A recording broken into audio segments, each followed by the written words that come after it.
Yeah, they're like, we're gonna take this train to Jamaica. And I'm Right. like, that's another country. I'm gonna move my rook to C4.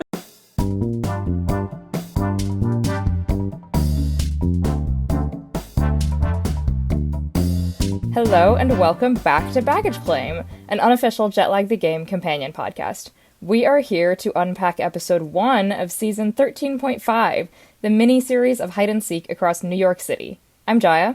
I'm Casey. And I'm Kira.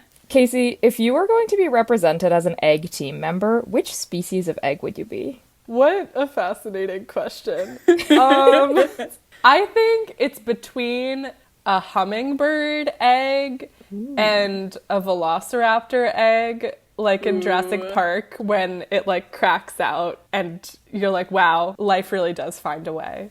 I feel like those as animals, you're more hummingbird than velociraptor, but as eggs, you're more velociraptor egg than hummingbird egg. I'm so strangely flattered by this. Thank you. Kira, what about you? And would you ever eat one of them? I was sort of thinking if it was a bird egg, I'm sort of delighted by the blue robin egg. I think they're really beautiful. I would love if I were a robin egg. I was also thinking it would be kind of awesome to be a platypus egg. Whoa! That would be crazy. Kind of unconventional. And I don't think that I would ever eat one of these eggs. I'm a big fan of a chicken egg. Jaya, what about you? The easy answer is a quail, because I am small and from California. So real. Yes. But in reality, Kira, I think we were on the same wavelength, because I think I'd be an egg from a species that people are like, wait, this thing lays eggs? So like an echidna or a platypus, some sort of monotremes. Let's jump into our recap. This is a mini-season that they started filming before Shenanigans Showdown, and they're playing hide and seek with Adam and Amy versus Ben and Sam, and eventually their third team member, Matilda. Team BAM starts at Grand Central Station by asking for a 5-mile radar and the nearest commercial airport, and they narrow down the hiding area to the Bronx, a sliver of Manhattan, and half of Queens. Adam and Amy retaliate by using Curse of the Drained Brain to ban a radar, train line matching, and the Strava map. Team BAM heads up to the Bronx to find out if they're in the same borough, while the hiders get lost within their small quarter-mile hiding zone and decide that the houses are so fancy that they're like if a castle had a nephew. BAM learns that they have unfortunately gone the wrong direction, which cost them a devastating hour or two just on transit. This devastation is compounded when Adam and Amy decide to duplicate their mediocre travel agent, do a glorious little dance about it, and send BAM on a goose chase to the Museum of Hip Hop, which is closed, and the basketball courts across the Harlem River. Once they have foiled the plans of the two terrible travel agents they're playing against, the Seekers head back towards Manhattan and get a picture of the subway station, learning all about the meaning of the subway tile colors in New York City. Adam and Amy curse Team BAM with the egg partner, which is something I have been praying they draw since finding it in my home game, and Team BAM turns into Team Bag. Bag heads into Queens and finds the cluster of stations with green tiles, not realizing that they've actually begun the endgame by departing their train there. They cut here for a rest period, and in the new day, Ben's wearing the green Big Bud press pants that I am 95% sure I own, and Amy has a fantastic little jacket. Team Bag does a great job analyzing the windows and trim of nearby buildings, finding the hiders after almost exactly 4 hours. The episode ends with Team BAM, because there's no more egg, revealing that they are hidden on Wall Street. To conclude our recap, I've come up with a title to highlight the most important moment of the episode to me. The quote of this episode for me was when Amy described the realization that the Seekers had gone the wrong direction, saying, "I felt like a duck that was sitting and someone could come and shoot me no problem, and now I'm feeling a sense of agency. I feel like a duck with a gun." Now what do you do with ducks? You play Duck, Duck, Goose. So I have chosen to title this episode Duck, Duck, Boom. Oh boy. That was a good quote. Do you guys have any alternative titles? I propose, hey, I'm hiding here. Oh, I love that. I do like that. Terrible, but I do like it. That's sort of the theme of the whole mini-series. Is I'm hiding here. I'm hiding here. Yeah, that's the series name. You gotta lean into it. The New York That's vibes were very strong, I feel, in this episode. I loved them being on their home turf. I thought it was so fun. And it was a lot of what I feel is very quintessential New Yorker of like well, we have to take the L to the I to the 123 train. Yeah, they're like, we're gonna take this train to Jamaica. And I'm Right. like, that's another country. I'm gonna move my rook to C4. Literally. I know, I feel like this whole episode was inside baseball. Well, with that inside baseball, Kira, I'll pass it to you for the Strat Chat. Thanks, Jaya. Welcome back to the Strat Chat, our segment where we break down the strategy and gameplay of the episode. I want to start with the Seeker's strategy here. So, Ben and Sam seemed really methodical to me with how they asked their questions. They started with a mid-sized radar to eliminate most of Manhattan, which let them save their same borough question for later when they were trying to eliminate specific areas. What did you both think of how Ben and Sam narrowed down the map in the early stages of the game? I really like how they started it. I think it's always good to just cut the map in half as often as you can. I do think that their first question being a radar ultimately made their life a bit harder because it eliminated a big circle, and so the stuff on the outskirts of that circle are what could be left in play, which means that they then need to make a decision of, okay, which side of the circle are we going to, because they might not be as well connected as the stuff within it. I think perhaps trying to split the area in half with a line somehow that they could draw might have been ultimately more helpful for them. I agree. I think that the radar instead of the same borough question was smarter, but it kind of got at the same general idea of eliminating Manhattan. But then they didn't have a direction. And obviously we saw that they went in the wrong direction here. And so I wonder if there was a way where they could have established some of that directionality, which I think was also what Amy and Adam were trying to avoid, which is why they cut down on that thermometer question with their curse. With a smaller map here than we've seen in other Jetlag hide-and-seek seasons, it was smart to eliminate where they were starting first, because I do think that that is like a much bigger chunk of the map, and is a lot of where they could have gotten to in that hiding period. Yeah, like they could have made it to, I guess, all three locations, which was Queens, Bronx, and Manhattan. And they could have made it to all of them, but they could have made it to pretty much all of Manhattan versus specific parts of Queens and the Bronx. Exactly. So I do think eliminating Manhattan was a good move. And so sort of jumping to the end, obviously we didn't get much of an end game because Sam photo matched the tallest building and basically just stumbled into Amy and Adam without meaning to. But if it had gone into a full end game, I'm curious what their best strategy would have been. I know Ben was talking really briefly about asking whether they were closer to or further from a hospital, which could have potentially split their hiding zone sort of in half. So what do you both think the end game could have looked like? Yeah, I think that those relative questions are going to be very helpful in the end game, especially because it is a fairly limited radius. So looking for direction again, and then being able to maybe go back to some of those earlier questions and use them there. I do think the photo questions seem like they're somewhat helpful in the end game. Obviously, not all of them are answerable in the end game anymore, but, you know, that photo of the two of them hiding, I think was helpful because it showed, okay, it's a staircase, it's maybe more of an alleyway, it's tucked behind a building. So I think that was definitely helpful. Yeah, I think had it not been that building, they may have butted heads a little bit, where Sam really likes photo matching, and to his credit, like, he is good at it, but Ben wanted to narrow down the area further, and so I think they might have come up against each other with which one is ultimately going to work better. I think I would be on Ben's side that once their first thing doesn't work, they should cut it in half. Well, they certainly did luck out not having to play out the end game. And so, moving on to the hider strategy, we didn't get to see Amy and Adam choosing their hiding location, but we do get to see a lot of their strategy once the game day begins. So the first thing I want to talk about is their use of curses. It seems like their general strategy was to use the curses as quickly as possible, because if you're going to prevent the other team from making progress or getting information, might as well do it now. What do you both think of that strategy?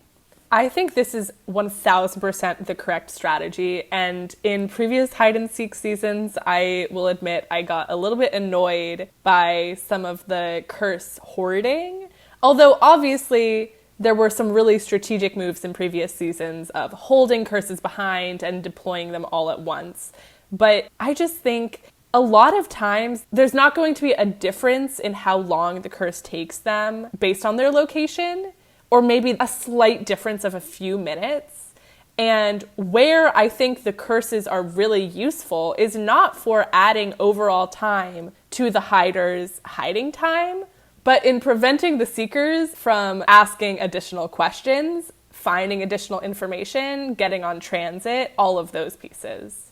I think that's really interesting to think about what the point of a curse is. Because I had been thinking about it as, yeah, you play curses to slow down the seekers. But slowing them down takes a lot of forms, because sometimes, like with the basketball court, they just had to go there, waste some time, but it didn't really throw off what they were doing. They could still ask questions. And they were like strategizing their questions when they were at the basketball court. And so I do think that part of how they're playing the curses comes down to the size of the game. Because in the larger games, when they had more time, the seekers would be going through some weird areas or some remote areas or some really urban areas where they have to make a lot of decisions about where to go. And different curses are going to be strategically very helpful there to either slow them down, confuse them, stop them from asking questions, depending on the curse. But because the region is all pretty similar in this medium-sized game and also in a small game, I think playing all of their curses immediately was good. That's a really great point about sort of diversity of location, where, different parts of New York City have different vibes and are different, but ultimately it's all New York City, which is very different from like in Japan, where you could be in Tokyo or in the mountains. And so there might be some strategy in where to play certain curses to slow the seekers down different amounts. But if you're all just in New York, then maybe it makes sense that the curse is going to slow you down a set amount. You might as well slow them down sooner, because if you play it later, it's not really going to have that much of a difference, except that the seekers will have more information. I also thought it was interesting to see what Amy and Adam chose to prioritize in the end game. So when they were first talking about picking a hiding spot, Adam said that he wanted to go somewhere where the path to get to it was hard to navigate, like a roof that's publicly accessible but has a confusing entrance. And this reminded me a lot of his first hiding spot in Switzerland, where the castle was pretty obvious, but even after Ben and Sam figured out that's where he was, it still took them a long time to physically get there. But then Adam and Amy sort of switch tactics and start strategizing almost entirely based on the tallest structure question. So they're trying to find a generic tallest building to hide near. And in doing so, they forfeit their actual hiding aspect, banking on the fact that it would be hard for Sam and Ben to narrow in on where they were, but then not worrying so much about what happens once they get onto the same block. What do you guys think about these priorities, and which one do you think would be a stronger strategy? My instinct was that I really liked their first idea, because we saw how it played out with Adam's first hiding spot, but that also made me think a little bit of Ben's spot in Merlishockham, where they found him. They were in the end game forever, but it took so long to navigate to the playground he was at, even though they knew he was at a playground. That ultimately led to a pretty good run for him. So my gut instinct is that that first strategy, where you hide somewhere that might be identifiable but is going to be really hard to find, is better. But they were right that they were going to get asked the tallest structure. Right. And they did get asked it, and Ben and Sam did sink quite a lot of time looking at buildings and just trying to match them. So I think that was kind of a good idea, but more based on Sam and Ben's psychology and less on the game itself. Okay, well, with that, I'll pass things over to Casey. Thanks, Kira. This is a mini season with only 2 episodes, but it is the first episode, so I think it's time to put in some predictions for episode 2. At the end of episode 1, we see just enough of Ben and Sam's hiding spot of Wall Street to allow us to make some predictions for how the next round will play out. So I want to know from the two of you, what information do you think Adam and Amy will try to get with their first few questions? I think they're going to try to narrow in on a burrow pretty much immediately. I'm not sure whether they're going to ask same burrow, like the same first level administrative district or whatever, or if they're going to get it some other way, but I think they're going to pretty quickly want to get burrow. I feel like they might not go for a Voto question. I think that's more of Sam's thing, but I wouldn't put money on that. If they start where they ended hiding in Queens, I think same borough would honestly be a pretty powerful first question. Yeah. Because that tells them, okay, they're not on Long Island at all. Yeah. So they know exactly where to go. It's going to take a little while for them to get out, and they can strategize quite a lot from there. But once they're in Manhattan, it's a bit easier to navigate. Hey, editing Jaya here. I forgot that Brooklyn existed when we recorded this. Eliminating Queens does not, in fact, eliminate the whole of Long Island from this round. My bad. Editing Jaya out. So yeah, I'm calling it now. They're gonna ask same borough either immediately or not at all, and we're gonna be screaming at them. No, I think that's a really good point. And I also know that because they're starting at Adam and Amy's hiding spot, there are certainly more constraints with transit and how quickly and how far they're able to get out of that hiding location. Yeah. And I think that information will also be very helpful and will help limit, okay, we know based on train times how far they're able to get. And maybe that could even indicate some level of direction as well. Yeah. I'm always worried when it's something about train times, though, because that has screwed them so many times. I know we'll learn more in episode 2 and presumably in the layover about why Ben and Sam chose Wall Street, but I think they chose a pretty recognizable location, not because they felt like it would be impossible to narrow down, but to maximize the end game, which we'll get into later. But speaking of Ben and Sam, do you think that they will use a similar technique of playing curses as they draw them, or will they optimize a different strategy in their hand? I feel like they're going to also play them as they go, unless they get a curse that is more strategic at one time or another. But I feel like for the vast majority of curses, I just think it's better to play them early, and I think that probably they'll know that. I really think that Ben has a lot of great strategy relating to playing curses, and as much as I root for Sam, I don't think that he has used curses perfectly in the past. So I'm excited to see that team dynamic. Well, it is interesting because I feel like Ben and Sam in particular have quite different playing styles with hide and seek. And so I think that they could be really strong because Ben, obviously, we've seen, I think his greatest strength in hide and seek is the end game.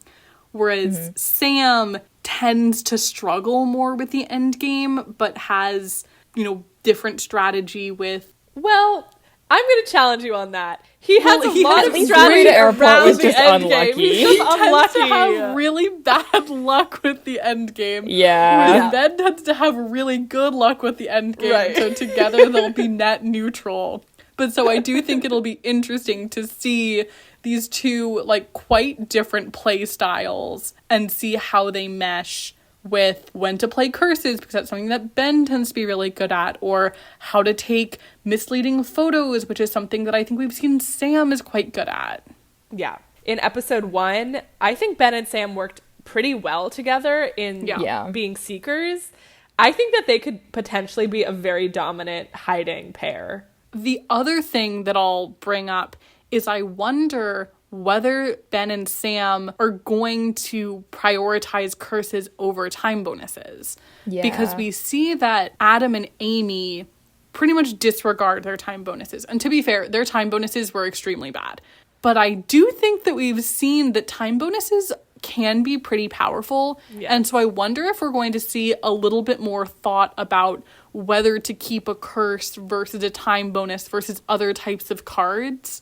Whereas in this episode, there really wasn't much discussion because the curses almost always would have given more than 6 minutes. So returning back to what we briefly touched on already, the end game, I definitely think the end game here is going to be very interesting because Wall Street, as I know it, is a very urban area. Not a lot of extremely distinctive, like distinguishing features between different areas. I guess it depends on exactly where the hiding zone is centered. How do you think the end game will play out here? I think they're going to have a lot better options than Adam and Amy did for ultimate hiding spots. And so I think the end game is going to be quite a bit longer. Just both because Adam and Amy are going to need to narrow it down on all axes. Like, they kind of mention this, where they could go up and be in a building, but that was kind of hard to find in the area of Queens that they ended up. Versus in Wall Street, they could probably get up a building and still be in a publicly accessible place for all hours of the game day. Yeah. And so Adam and Amy might have to contend with moving along the ground in the XY axis, but also up and down. Yes. And I think that might be really powerful. Yeah, I'd predict that Ben and Sam are going to be prioritizing being hard to visually spot, which is something that I think Amy and Adam didn't think about as much. But I wouldn't be surprised if Ben and Sam would be more okay with getting their general location found out as long as they're quite tucked away. And I'm curious, I don't have a prediction, but I am not sure whether I think they're gonna try to hide in a sort of more remote place in their very urban hiding zone, or like what Jaya predicted at the end of last season, whether they're going to try to hide sort of in plain sight in a crowd. I'm torn on that. I fear hiding in a crowd would rely on the crowd being there the whole time. What a great point. And what if the crowd disperses and then they're the only guys left on the street corner? And I'm going to be so bold to say that I don't necessarily see Sam and Ben blending in with the Wall Street crowd.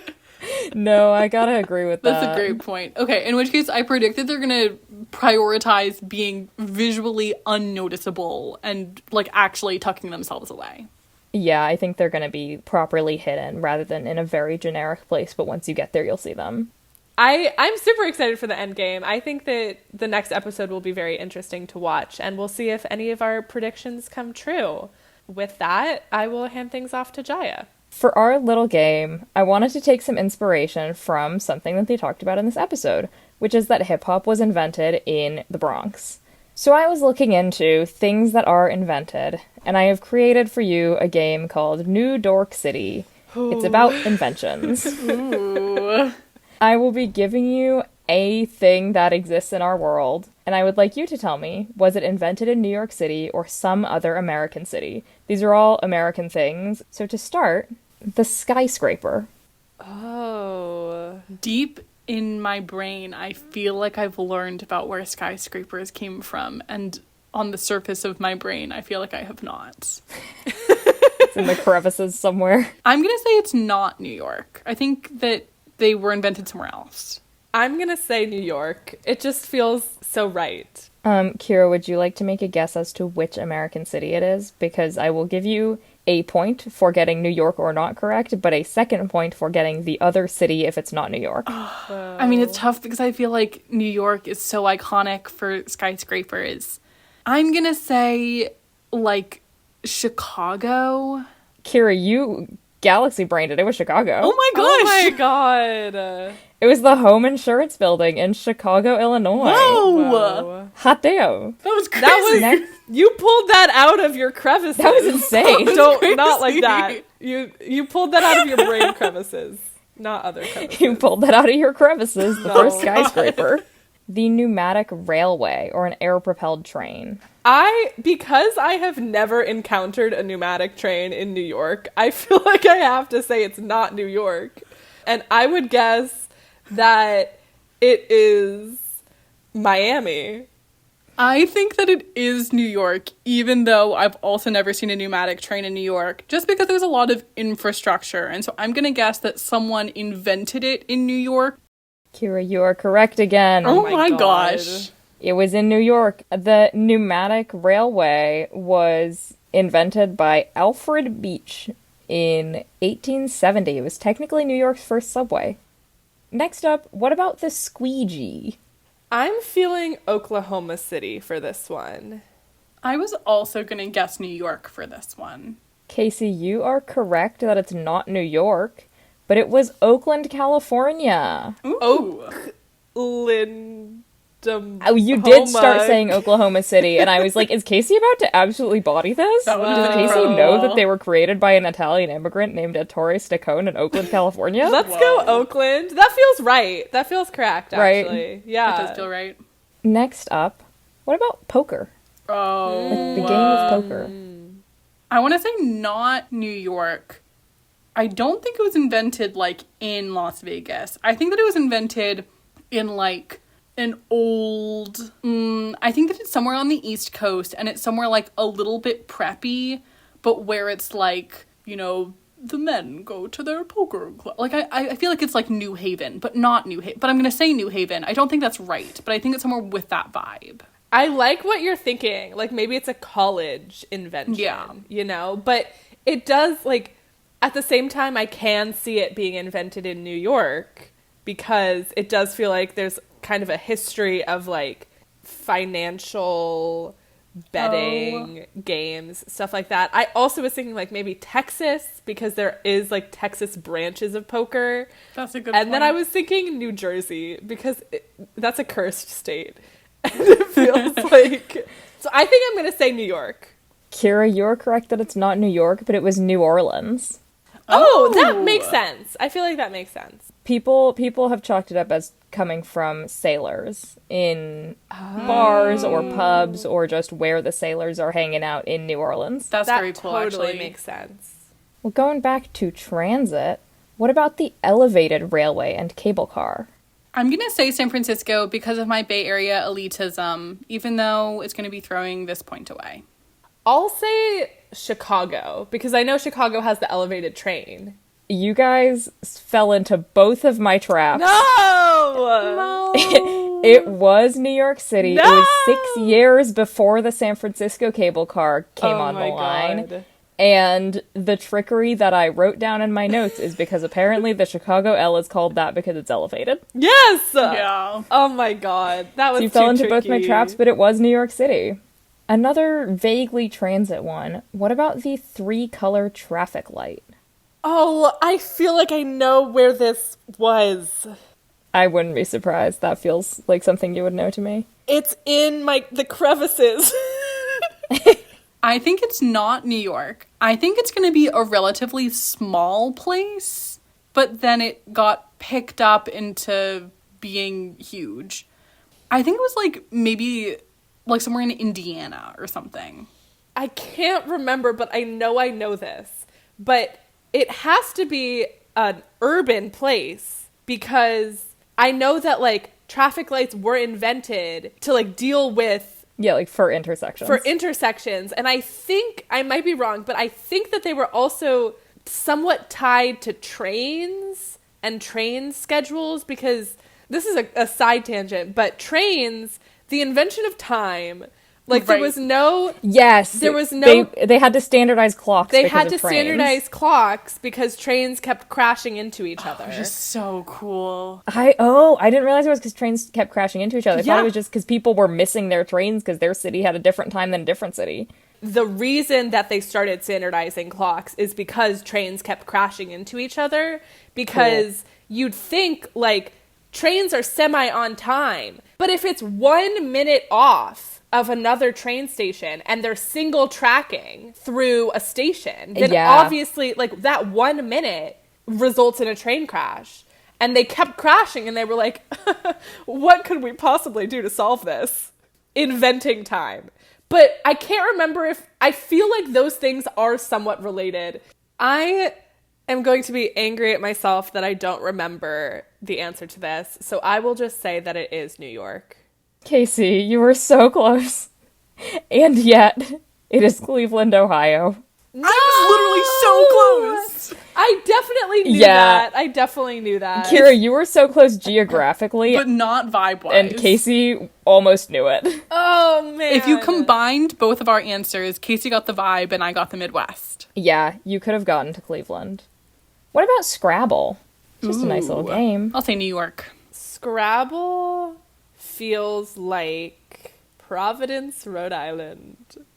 It was in Jackson Heights, Queens, Whoa! Yeah, baby. which is right where they went through. There's apparently a street sign that is written using Scrabble letters. That's Whoa. so fun. So our last question of New Dork City. Where was softball invented? I'm going to say, like, Georgia or something. I don't think that's right. I'm gonna say Miami again. Both of you are correct that it's not New York, but this was a little bit of a trick question because baseball is claimed by New York, but Chicago gets to claim softball. Oh. It was apparently invented in 1887 and then named softball in 1926. What was it called in between then? Baseball with big ball. Big ball baseball. Baseball is one of my favorite sports to learn the history of because baseball was like the invention of leisure. Because before that, you would need to like work to live. And then once there started being jobs where you could work and also have a life, people were like, oh no, what do we do with our lives? And so they started playing games, and games they would play were like baseball. Fun. I like that. Which I thought was cool. With all that said, Kira, you are the clear winner of New Dork City. Oh, yeah. Oh my god. Brutal. Let's bring it into our conclusions. What were each of our Rose, Bud, and Thorn for this episode? Kira, let's start with you. My rose, I thought this whole episode was a ton of fun. I thought that it was really fun to see them so clearly be experts on the location. I feel like normally we see them going off into places where maybe they haven't been before, but it's fun to see them be such New York locals. And I do think that the best moment for me was Sam and the green tile mystery. I thought that was really awesome, him learning a little bit about New York. My thorn, I am going to preface this so hard by saying that I am such a fan of Sam. However, his rap was 1,000 years long and took 10 years off my life. Sam doing In the Heights was so funny. We cannot get into it. Moving right along to my bud, I am really excited to see whether Amy and Adam's time is good or bad. I have truly no idea whether it was phenomenal or terrible. Like, I cannot even begin to understand how they did in comparison. And I'm nervous to see how Wall Street plays out. Ooh, me too. Casey, what about you? My rose is that I really love seeing Sam and Ben on a team together. I always really enjoy when the two of them are paired up in tag or hide and seek because I feel like their dynamic balances each other out very well and also leads to some very great fun moments like balling out and the photo matches. So I was really entertained by that. My thorn is for the snack zone with Adam and Amy. Of all of the Trader Joe's snacks to try, I cannot believe that they went for Jingle Jangle, which is, you know, among us r/Trader Joe's frequenters. Okay, this is a famously unpopular Trader Joe's snack. It is so unpopular that it is now the end of April. My local Trader Joe's is still selling massively discounted tins of Jingle Jangle because they haven't cleared their inventory from winter. Oh my god.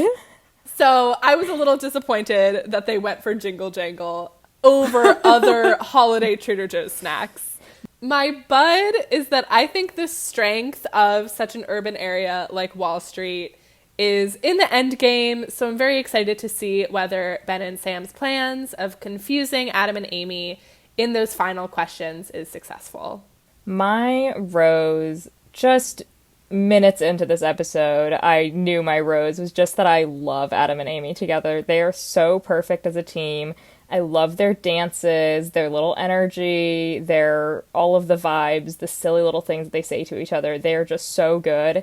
And I think it's so funny how similarly to each other they speak. They have the same inflections, and I love that for them. My thorn, I honestly had a hard time coming up with one because I really loved this episode. But my one frowny face in my notes was when Ben said, "Ball is no longer life," and I wrote a sad face about it. So my thorn is that ball is no longer life. And my bud, I really liked learning about the New York City subway tile I color know. organization lore. That's so cool how they did that. And I think part of it is just them living in New York City and knowing the city very well. But I'm really hoping that that continues on in the next day and that we can get more history and weird logistics of the city, stuff like that in the next episode. And with that, thank you for waiting at Baggage Claim. Let us know your thoughts on socials. We're at baggageclaimpod or over email, which is in the episode description. If you're enjoying the show, please leave us a comment or give us a follow. We will see you next week at the baggage claim that sounds suspiciously like there's a cat inside it, taking a crunchy bite of every piece of luggage. If there are 2 fang holes in your suitcase, no there aren't. Goodbye! Goodbye. Bye.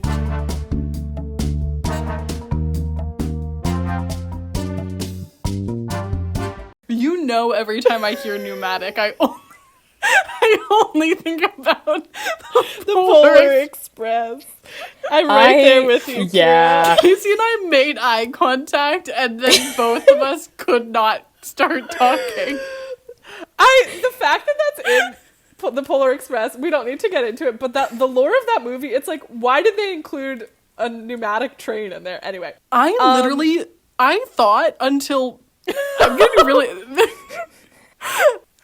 we have to cut this. But until you said that, I thought it was fictional. I think you're completely valid for We that. have to cut that. But like genuinely Until this moment, you thought that was an invention made for the Polar Express movie starring Tom Hanks. I was like, I don't personally get the pun. We have to move on. Those elves are giving New York when they're talking about the pneumatic. Those elves are not giving New York.